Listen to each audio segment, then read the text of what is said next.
농장을 운영하는 80대 초반 장필영 할아버지는 얼마 전 치매 초기에 해당하는 중등도 인지장애 판정을 받아 노인장기 요양보험 등급을 받았습니다. 이후 장 씨의 집에는 70대 중반의 여성 요양보호사가 장 씨를 돌보게 됐습니다. 장 씨는 자신을 돌보러 온 요양보호사와 2주 만에 연인관계로 발전했습니다. 요양보호사는 장 씨를 돌볼 때만 장 씨의 집으로 가는 것이 아니라 이제 아예 모든 짐을 장 씨의 집으로 옮겼습니다. 장 씨의 연애 사실은 장 씨의 손자에 의해 자식들의 귀에까지 들어갔습니다. 심부름을 하던 손자가 장 씨가 요양보호사와 동거하는 모습을 목격했던 것이었습니다. 자식들은 당장 아버지에게 찾아가 자초지종을 물었습니다. 아버지 돈을 노리는 거라니까요. 둘째 딸이 참지 못하고 말을 꺼냈습니다. 사실 자식들이 이렇게 생각할 정도로 장 씨는 농장을 운영하며 많은 돈을 모아놨고 현재도 많은 돈을 벌고 있었습니다. 자식들 입장에서는 치매 증상까지 있는 아버지를 걱정하지 않을 수 없었습니다. 하지만 돈 때문이라는 자식의 말에 장 씨는 노발대발했습니다.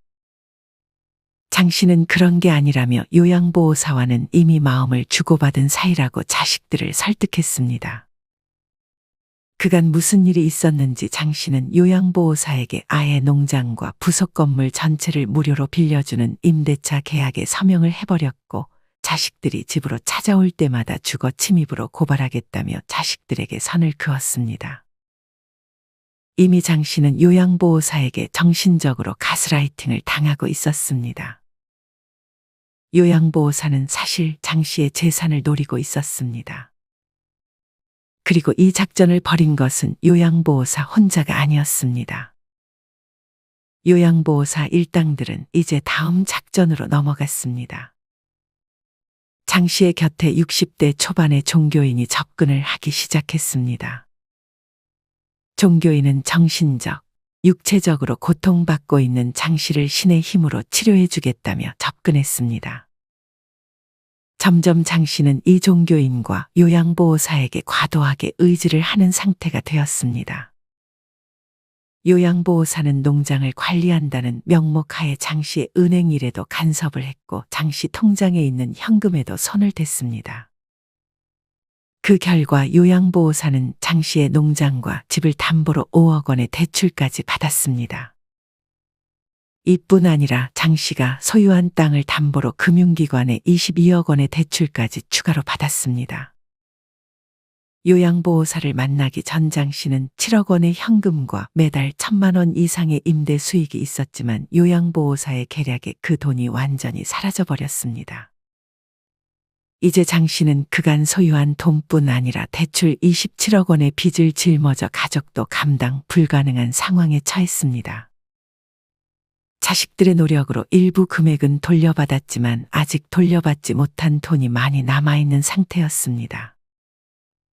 장 씨가 당한 사기는 바로 로맨스 스캠 사기입니다.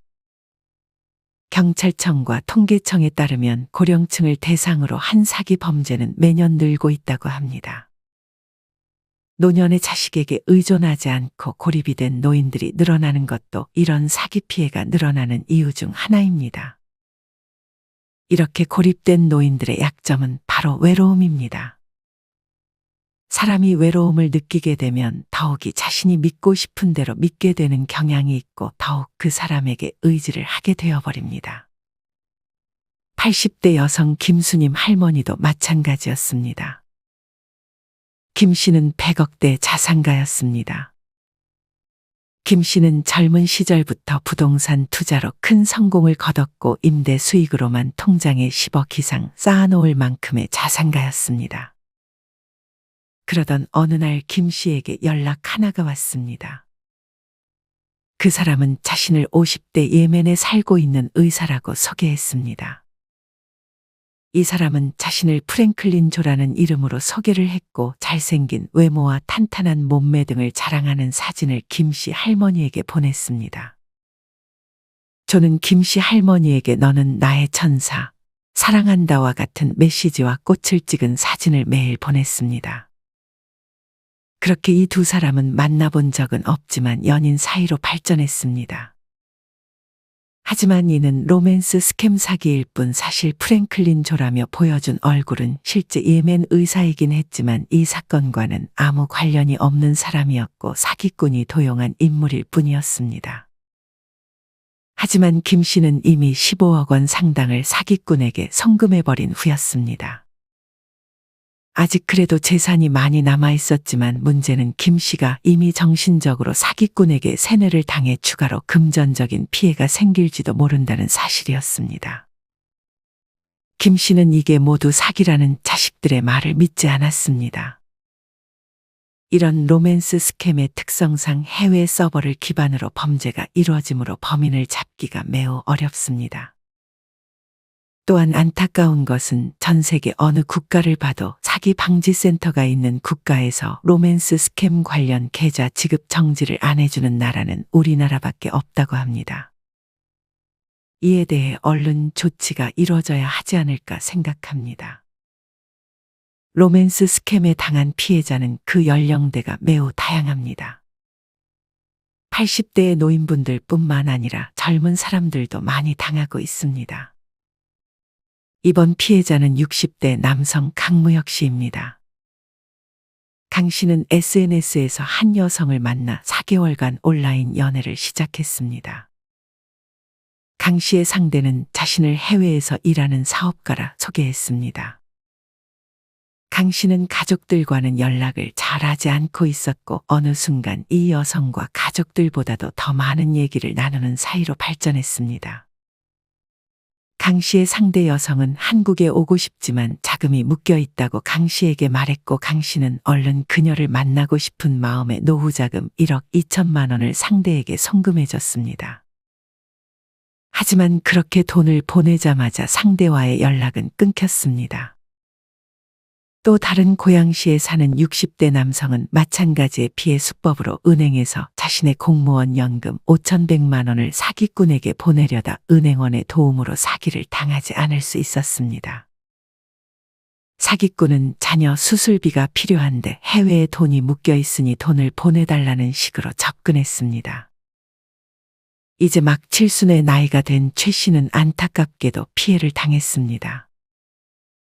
해외에 잠깐 살았던 최 씨는 어느 날 받은 영어 이메일에서부터 비극이 시작되었다고 털어놨습니다. 최 씨에게 메일을 보낸 사람은 스위스 알프스를 배경으로 멋진 고급 별장, 그 앞에 미모의 여성을 자신이라 소개하며 사진을 보냈습니다. 외롭게 홀로 노년을 살아가던 최 씨는 상대와 6개월간 이메일과 전화 등을 주고받으며 우정을 넘어 사랑의 감정을 키워갔습니다. 상대 여성은 메일 사진에서 보여준 자신의 멋진 별장을 자신과 공동 명의로 해주겠다며 앞으로 여기서 같이 노후를 보내자는 제안을 했고 최 씨는 그 말에 완전히 속아 수억 원의 돈을 스위스 은행 계좌로 송금해버렸습니다. 상대는 그저 공동 명의에 필요한 최소한의 경비와 세금이라고 말을 했고 최 씨는 그 말을 믿어버렸습니다. 최 씨가 그렇게 스위스로 가려고 기다리고 있던 어느 날 상대와의 모든 연락이 끊어져 버렸습니다. 왜 이런 사기에 당하나라고 생각할 수 있지만 사기꾼들은 정말 오랜 시간을 들여 피해자의 관심사나 인생 문제 등의 친밀감을 형성하며 관계를 발전시킵니다. 그 다음 과정은 자신을 예쁘고 멋진 이성 혹은 엄청난 부자로 행세하며 피해자를 현혹시킵니다. 그리고 가짜 사진이나 동영상으로 미래에 대한 환상을 심어줍니다. 사기꾼들은 정말 오랜 기간 일상적인 이야기뿐만 아니라 가족, 친구, 직업 등 고민 해결사가 되어 피해자를 진심으로 위하고 있다는 점을 어필합니다. 그리고 피해자가 마음이 넘어왔다 싶으면 돈을 요구하는 것을 끝으로 송금이 완료되면 연락을 한순간에 끊어버립니다. 당연히 사기꾼들은 처음부터 돈을 요구하지 않고 오랜 기간 공들여 피해자의 마음을 얻기 때문에 더더욱 피해를 당하기가 쉬워집니다. 국가정보원에 따르면 작년 1월부터 10월까지 국정원에 접수된 로맨스 스캠 피해액만 무려 48억 6천만 원에 달한다고 합니다. 그리고 2018년부터 작년 10월까지 로맨스 스캠 피해 사례는 무려 400건에 육박했습니다. 사실 피해자들은 수치심과 죄책감으로 신고를 잘하려 하지 않기 때문에 실제 피해자들은 이보다 더 많을 것으로 예상된다고 합니다.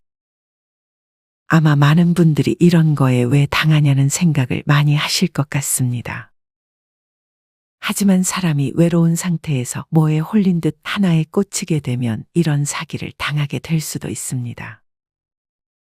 그래서 외로움이라는 것은 참 무서운 것 같습니다.